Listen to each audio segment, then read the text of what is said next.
Hello and welcome to Hank's Place.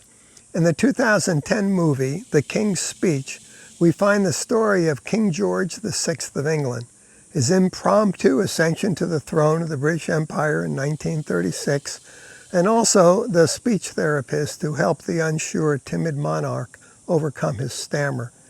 You see, he grew up in the shadow of his elder brother, who became king when their father died. But then that brother abdicated in favor of marrying a twice-divorced woman, which was a big no-no for royalty at that time. And suddenly this shy, timid man was king.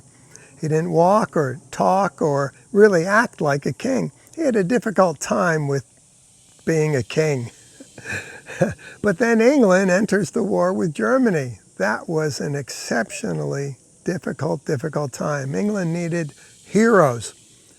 And somewhere in those darkest of times, King George believed he was who he really was, the King of the United Kingdom and the dominions of the British Commonwealth. And he and Winston Churchill led the United Kingdom to victory against impossible odds, with the help from God and America, of course. So whether he believed it or not, he was truly the king. But it made all the difference when he actually believed it. And that's just like us, dear Christian friend. We are new creations, 2 Corinthians 5:17.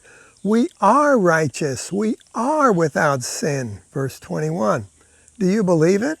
It's the truth, but the truth will do you no good unless you believe it.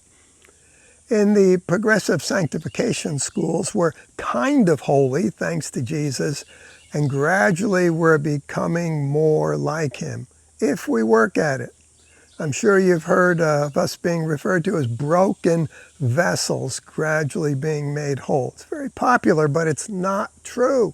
It's not true. Once Jesus, I'm telling you, we're talking God, has touched you, you're no longer broken. Jesus has made you wholly whole and holy besides. We're instructed to renew our minds to the truth. That's called working out our salvation. So choose to think different. Think in line with the truth for a change, this glorious truth, and keep doing it.